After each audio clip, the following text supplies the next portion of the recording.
À la une ce soir, 4 nouveau-nés morts d'une infection nosocomiale au centre hospitalier André Rosemont. L'information est tombée hier soir. Les nourrissons grands prématurés n'ont pas survécu à un staphylocoque doré. Nous ferons le point avec notre invité ce soir. Le conflit de la collectivité territoriale se poursuit. Aujourd'hui encore, l'entrée de la cité administrative était verrouillée par les grévistes de l'UTG. Le président Rodolphe Alexandre estime avoir rempli son devoir et se dit ouvert au dialogue. Enfin, une exposition dans ce journal, les photos de Ronan Liétard comme une ode à la terre guyanaise. Ces 10 années de travaux sur les sols sont exposées au centre Pagaret jusqu'au 23 septembre. Un reportage à suivre dans cette édition. Mesdames et messieurs, bonsoir. Merci d'être avec nous pour cette session d'information. Je vous le disais, la nouvelle ne vous a pas échappé. 4 bébés sont décédés après avoir été contaminés par une bactérie à l'hôpital de Cayenne. L'Agence régionale de la santé l'a confirmé hier soir. Leur mort remonte à la période du mois de juin au mois d'août dernier. Les nouveau-nés grands prématurés ont été touchés par un staphylocoque doré alors qu'ils étaient hospitalisés au service de réanimation néonatale. Une inspection a été lancée et les mesures d'hygiène promettent d'être renforcées. On en parle tout de suite avec notre invité ce soir, Guy Frédéric, président de l'association Santé, Respect et Droit pour tous. Bonsoir. Bonsoir. Merci d'avoir accepté notre invitation. Alors voilà, l'information est donc parvenue à l'Agence régionale de santé mardi. Selon vous, pourquoi autant de temps avant que des événements si graves ne parviennent jusqu'aux oreilles des autorités?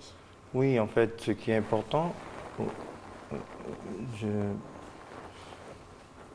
l'association et surtout l'intersyndicale, le syndicat des praticiens hospitaliers, nous apportons toute notre solidarité à ces familles et surtout leur transmettant nos condoléances.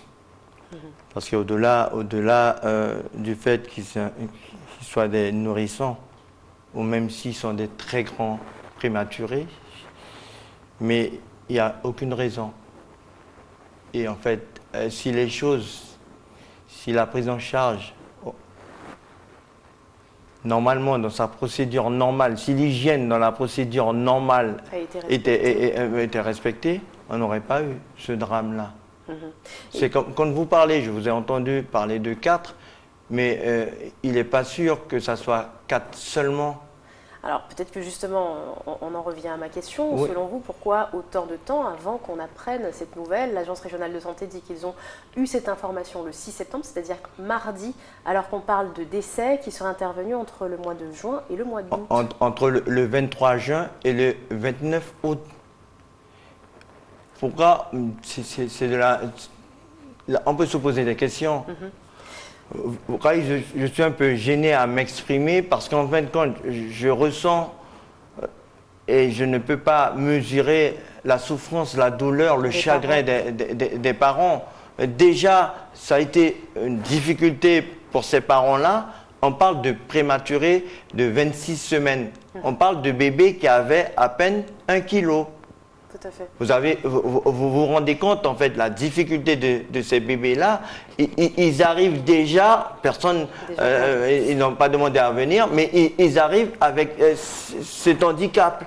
Tout à fait. Et malgré ça, quand on a ce type de bébé, je crois qu'il faut s'entourer le maximum de précautions. Ils sont ultra vulnérables. Les précautions, elles auraient été respectées selon l'Agence régionale de santé. En tout cas, la surpopulation de ce pôle mère-enfant est évoquée par le directeur. Il y a plus de bébés que de places disponibles. Est-ce que selon vous, ça peut être un facteur qui pourrait expliquer ce type d'accident grave? Non, pas du tout. Pas du tout, en fait. Nous, le constat aujourd'hui, c'est pour le personnel. Et là, je peux lancer, en tant que président de l'association Santé, Respect et des droits pour tous, notre soutien à ce personnel, ceux qui travaillent et qui ont des difficultés et qui ont un problème de sous-effectif. Mais on parle d'hygiène, on parle d'un hôpital. On ne parle pas d'un terrain de sport, on ne parle pas d'un théâtre, on parle d'un hôpital. Ça veut dire qu'en fait, quand il y a des préceptes, il y a des dispositions qui existent, il y a des procédures réglementaires obligatoires. Et selon, encore une fois, l'Agence régionale de santé, ces procédures auraient été respectées, même si une enquête viendra déterminer, en tout cas, tentera de déterminer les conditions de cet accident. Moi, en tant que président, et je compatis des parents, et même eux, en fait, ne pourront pas faire revenir leur enfant.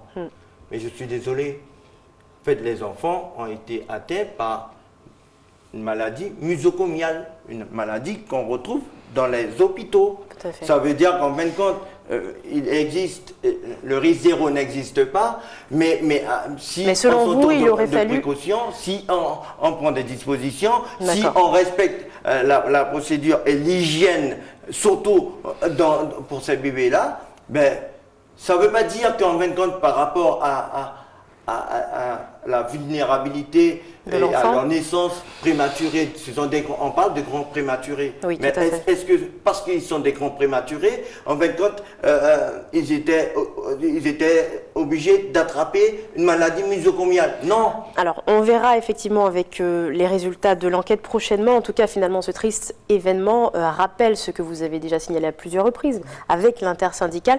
Ce rapport aussi de l'administrateur provisoire qui soulignait la vétusté de l'établissement, voire le danger pour les patients. Aujourd'hui, la ministre de la Santé avait d'ailleurs annoncé une dotation d'urgence à l'hôpital de Cayenne, 15 millions d'euros d'ici le mois d'août. Où en est-on aujourd'hui?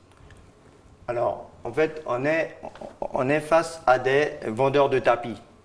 Je suis désolé, je crois qu'il est important que les téléspectateurs d'ATV puissent lire ça.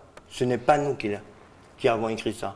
Alors, je vais lire la phrase. Alors, tous les Français sont égaux et bénéficient de la même attention de la République. C'est une citation de Marisol Touraine, la ministre de la Santé. La ministre de la Santé. En fait, il a fallu la Cour des comptes puisse épingler le ministère de la Santé pour qu'on puisse diligenter une stratégie pour qu'une décision soit prise. Non, une stratégie pour la santé dans notre mer. D'accord. Donc vous n'avez pas de nouvelles aujourd'hui sur cet argent d'urgence qui était promis à l'hôpital de Cayenne? Je peux vous dire en fait, là on est face à des vendeurs de tapis. En fait, la ministre nous dit qu'en arrivant, vous savez qu'en fait elle n'était pas venue pour la problématique sanitaire catastrophique de la Guyane, elle était venue pour le Zika. Elle était venue pour le Zika. Et la difficulté, elle est venue dans un scarcelle, il y avait 4 millions. D'accord. Et quand les parlementaires qui se sont mobilisés, parce que nous rappelons quand même qu'aujourd'hui, face à ces problèmes de santé, nous avons fait l'unité. Aujourd'hui, en fin de compte, ce n'est pas l'intersyndicale, ce sont les parlementaires, présidents de l'association des maires, les syndicats, le syndicat praticien hospitalier, le président de la CTG également. Le président de la CTG. Toujours sur cette question de la vétusté de l'hôpital de Cayenne. Pour en venir, parce que vous m'avez posé la question et j'ai le droit et le devoir de vous répondre, sur les 4 millions qu'elle nous a annoncés quand qu'elle venait, en fait, elle a versé sur les 15 millions, en plus des 4 qu'on avait demandé, elle a versé que 5 millions.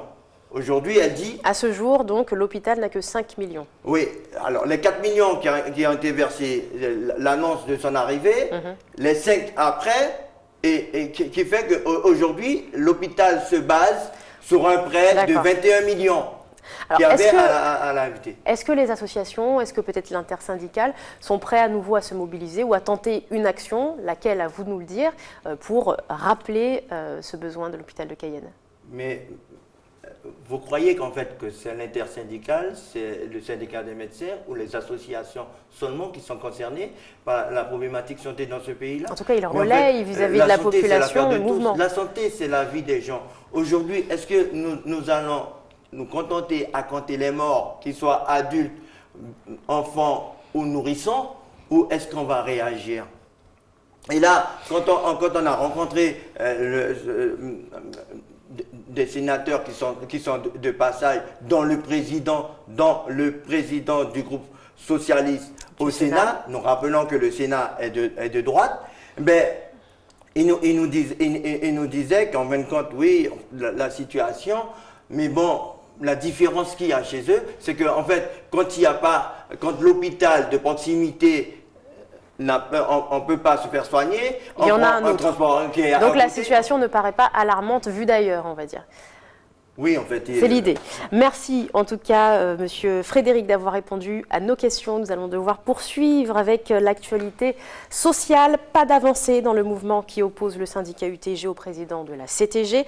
La grève illimitée a été lancée hier, mais déjà des opposants au mouvement dénoncent des revendications infondées. Rodolphe Alexandre, de son côté, réfute les accusations. Il s'est exprimé ce matin au micro de Stéphanie Puglisi et Jonathan Lariot. Écoutez. Nous avons pu largement prouver que tous les points avaient été largement abordés. J'ai posé une seule condition, je ne discute pas sous la pression et les barrages qui interdisent au personnel non gréviste d'avoir accès dans les locaux, de même que le contribuable et l'administratif. Aujourd'hui, cette grève, elle pénalise les citoyens de la Guyane, elle met en danger mon personnel et elle suppose à très court terme un blocage de l'administration. Donc pour ma part, les dossiers, les portes sont ouvertes. Je suis prêt à un débat. D'ailleurs, je l'ai largement démontré. J'ai pu faire des annonces bien longtemps avant que la grève ne commence. Aujourd'hui, donc, force est d'observer qu'il y a certains qui veulent, en quelque sorte, me mettre à genoux. Et ça, je ne vais pas l'accepter. Dès le mois de mai, j'ai annoncé tout ce qui se déroule en ce moment. L'organigramme, les 20 tickets, l'ajustement du personnel, les catégories C. Je crois, avec mes services administratifs et techniques, avoir prouvé que budgétairement, nous tenions la route. Parce que je rappelle que le budget de la collectivité, c'est de 600 millions, dans la masse salariale, 146 millions. Sincèrement, je suis dans ma bonne conscience et je ferai ce que doit. En bref, à présent dans l'éducation, c'est une sortie de crise pour les enseignants du collège Auguste Dédé. Ils ont obtenu des réponses satisfaisantes. Après une dernière entrevue avec le recteur ce matin, des moyens de fonctionnement de réseaux d'éducation prioritaires renforcés ont été décidés pour l'établissement. Les enseignants ont indiqué qu'ils reprendront les cours à la première heure lundi matin. On poursuit maintenant et on prend la direction de la Martinique avec cette question: roulera-t-il un jour? Je parle bien sûr du service de transport en commun qui suscite de nombreux questionnements. Sa mise en fonctionnement était initialement prévue en décembre 2015. Le projet a été repoussé en juin cette année, puis finalement en septembre. Les voies d'accès sont pourtant livrées. Les circonstances techniques et politiques retarderaient-elles aujourd'hui sa mise en service?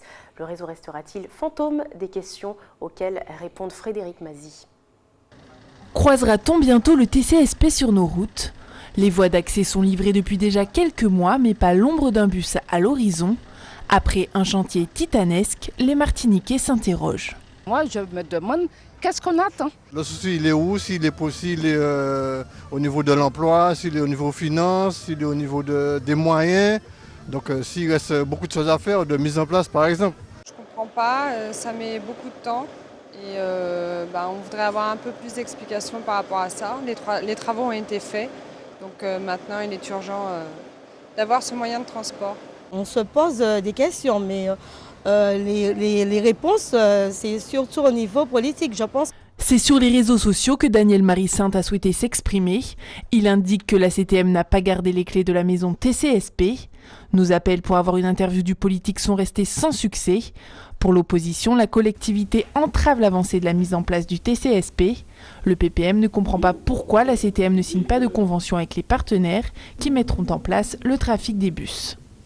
C'est la mise à disposition du site propre, donc de la voie, du goudron, du ciment qui est la propriété de la CTM. Ça doit être mis à disposition.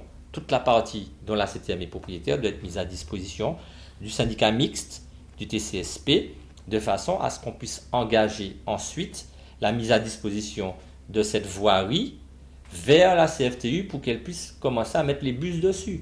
Si vous êtes locataire et qu'on vous propose un local, il faut signer le contrat de mise à disposition du local avant que vous ne puissiez rentrer dans le local et donc utiliser et gérer le local comme bon vous semble. Demain, Alfred Marie-Jeanne donnera une conférence de presse avec peut-être une date à laquelle le TCSP sera mis en service, une alternative très attendue. La Martinique est le territoire d'outre-mer qui compte le plus grand nombre de véhicules, près de 520 voitures pour 1000 habitants. Et on parle maintenant dans le secteur du travail, de la retraite, une étape importante dans une vie et qui se prépare bien. En Guadeloupe, la Sécurité sociale a lancé une vaste opération de sensibilisation afin de tenter d'éviter les mauvaises surprises. Karen Diama. Si vous êtes né en 1955 ou en 1956, dans quelques années, vous prendrez votre retraite et même si cela vous semble loin, vous devez commencer à la préparer. La retraite se prépare même depuis l'âge de 35 ans, pratiquement. Parce que c'est à partir de cet âge-là que nous adressons aux salariés ces premiers relevés individuels de situation. Ça s'appelle un RIS. Et après, tous les 5 ans. Et à partir de 55 ans maintenant, nous envoyons une estimation individuelle globale qui permet aux salariés d'avoir le montant estimatif de sa retraite. Donc, vous voyez 2 documents qui permettent aux salariés de bien préparer sa retraite et de ne pas être en rupture de ressources lorsque, au moment où il décidera de cesser son activité. Ainsi, plus de 1000 relevés de carrière et questionnaires vous ont été adressés par votre caisse, des documents qu'il convient de remplir avec précision. Nous avons adressé ces jours-ci à tous les assurés qui sont nés en 55 et 56 des questionnaires à remplir et à nous renvoyer rapidement, urgemment. Sur le document que vous allez recevoir, si vous vous apercevez que vous avez des années pendant lesquelles vous avez travaillé et il figure 0 à la place de ces années où vous avez travaillé, il faut impérativement nous renvoyer le document avec les pièces justificatives. Quelles sont-elles? Bien entendu, les fiches de paye. Et donc, si les fiches de paye ou bien toute attestation qui justifie effectivement que vous avez eu une activité pendant cette période-là. Oui, il vous faut réunir toutes vos fiches de paie ou attestations d'employeur. Une tâche peut-être un peu compliquée, mais importante. C'est vraiment le document pour lequel il faut dire à toute la famille, c'est là, c'est dans cette boîte-là et c'est sur cette étagère-là que sont mes fiches de paye. Alors, si vous ne les avez pas retrouvées et qu'il y a des périodes lacunaires, il suffit de nous dire l'entreprise dans laquelle vous avez travaillé, avec le maximum de précision, et nous faisons la recherche. De toute façon, vous essayez d'abord d'aller vers l'entreprise pour avoir ces documents-là. Bien entendu, c'est la première démarche. Mais si d'aventure, vous n'avez pas cette information, nous essayons de retrouver à travers les déclarations annuelles de salaire que l'entreprise aurait pu faire dans le temps, nous essayons de reconstituer votre carrière. Des réceptions de vos documents, ils seront analysés par des agents. Et une fois à la retraite, vos droits vous seront versés sans difficulté. Tout autre chose, à présent, vous avez peut-être déjà acheté vos billets pour y assister. Le chanteur guadeloupéen Admiralty se produira au Zénith de Bercy en avril prochain et l'heure est déjà aux préparatifs. Que ce soit pour le show visuel et physique, l'artiste a fait appel à une styliste martiniquaise, Christelle Marcos. La jeune créatrice de mode doit confectionner 5 tenues pour le grand jour. Elle nous a ouvert les portes de son atelier. C'est un reportage signé ATV Martinique et Guadeloupe. Regardez.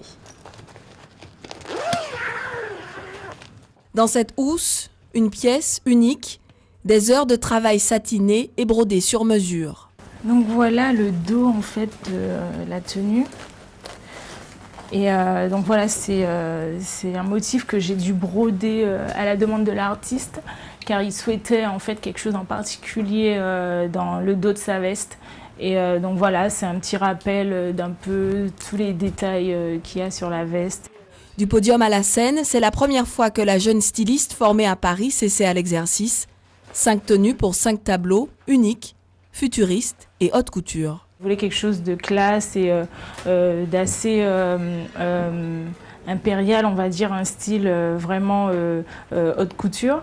Et donc voilà, c'est le choix des couleurs. On a choisi à 2, on a vraiment bossé sur le projet en amont.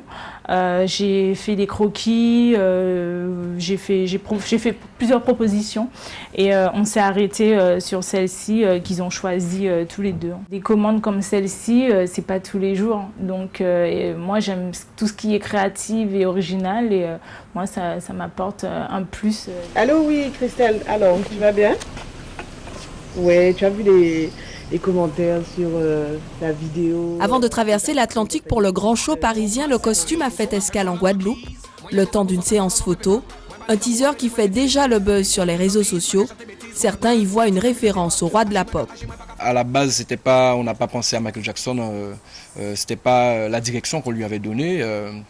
Moi, ça m'a plus fait penser à justement Ignace, voilà, nos représentants ici, ceux qui représentent vraiment quelque chose pour nous. Ça m'a plus fait penser à Ignace. J'ai même vu des gens qui ont parlé de Shelcher aussi. En près de 20 ans de carrière, Admiralty s'est déjà produit sur plusieurs continents et dans des salles prestigieuses. Mais le show d'avril prochain sonne comme une consécration. La salle peut accueillir jusqu'à 20 000 spectateurs. Pour moi, passer à Bercy, c'est quelque chose d'extraordinaire, et pas seulement pour moi, mais aussi pour toute la communauté caribéenne, antillaise, etc. Donc pour tout mon public. Et donc c'est vrai que moi, je suis le premier artiste caribéen à passer en solo à Bercy. Autant dire que le Guadeloupéen au disque d'argent va mettre le paquet. Aux côtés de sa femme et manager Jessica, il peaufine à distance tous les détails. On a prévu 12 mois de travail pour tout planifier parce qu'il faut que tout puisse s'emboîter et qu'on soit fin prêt le jour J, donc le 15 avril 2017, qu'on ait le temps de faire des filages, qu'on ait le temps de créer les chorégraphies, de créer les costumes. On a l'intention de faire des castings également pour les danseurs. Enfin, il y a beaucoup de choses qui doivent s'emboîter.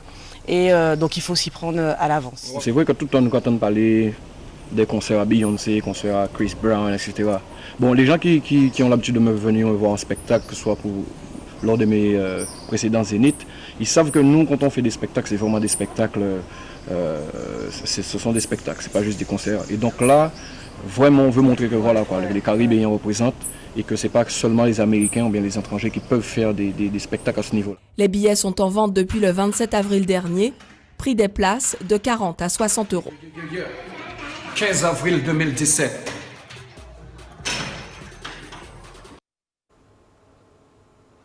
Allez, retour en Guyane à présent avec de l'art toujours, mais c'est une exposition photo cette fois. Ronan Liétard a capturé dans son objectif différentes textures de matière et les couleurs des sols guyanais. Un travail de 10 ans qui réunit près de 16 toiles. Un voyage au cœur de la terre que nous font découvrir Stéphanie Puglisi et Jonathan Lariot. Beaucoup marchent dessus sans même y prêter attention. Mais pour Ronan Liétard, auteur-photographe, le sol, la terre, a de multiples facettes. Depuis son arrivée en Guyane il y a 10 ans, il s'est attelé à immortaliser sur papier l'aspect esthétique du sol guyanais. La photo en fait a été réalisée à Saint-Jean, parce qu'ils ont fait la voie d'accès au pont de l'Oyapock. Donc ce sont ce que j'appelle les contreforts, quand ils creusent un peu la colline pour faire passer la route. Pour moi c'est un peu l'image, le symbole de la société guyanaise, où donc je parlais de la diversité tout à l'heure. Donc toutes ces cultures, toutes ces personnes qui cohabitent sur un même sol et qui en même temps créent une société, une identité guyanaise. Et donc c'est un peu le symbole d'Expo et le symbole de la Guyane pour moi. Du sol de chantier au sol craquelé par le soleil guyanais, ces photos vous transportent sur un aspect du département bien particulier. Des œuvres qui mettent en avant le graphisme, les textures, les couleurs, mais surtout la diversité de la terre guyanaise. La toute première a été faite à la Pointe des Amandiers, tout en pas la mangrove. Donc il y avait la base séchée qui se craquait, et les dessins provoqués m'ont attiré. Je suis descendu à la ça peut marcher. Les gens qui viennent et qui découvrent sont en général effectivement assez surpris de cette diversité, en disant tout ça a été fait qu'en Guyane. Je dis c'est vrai que parce que c'est pas forcément des choses auxquelles on prête attention, on marche et puis on n'a pas la tête levée au sol, ou parce que c'est des terres là, qui ont été révélées une fois qu'on a coupé la forêt. Donc effectivement en général c'est une surprise. Ce qui se passe souvent et ce que j'ai cherché à faire, parce que c'est vraiment abstrait en fait, on extrait complètement le contexte, c'est en fait essayer de déclencher un peu la rêverie, l'inspiration. Chacun y projette un peu ce qui le fait rêver ou pas, et donc il y a comme ça l'imaginaire qui travaille, je trouve ça intéressant. L'exposition est présente au Centre Pagaré pendant un mois, un véritable appel à découvrir le vrai visage du sol guyanais. Ainsi s'achève votre journal. Avant de se quitter, je vous rappelle les principaux titres de l'actualité. 4 nouveau-nés morts d'une infection nosocomiale au centre hospitalier André Rosemont. L'information est tombée hier soir. Les nourrissons grands prématurés n'ont pas survécu à un staphylocoque doré. Nous avons fait le point avec notre invité ce soir. Le conflit de la collectivité territoriale se poursuit aujourd'hui encore. L'entrée de la cité administrative était verrouillée par les grévistes de l'UTG. Le président Rodolphe Alexandre estime avoir rempli son devoir. Enfin, vous venez de le voir, une exposition de Ronan Liétard Terre. Comme une ode à la terre de Guyane, ces 10 années de travaux sur les sols sont exposées au Centre Pagaré jusqu'au 23 septembre.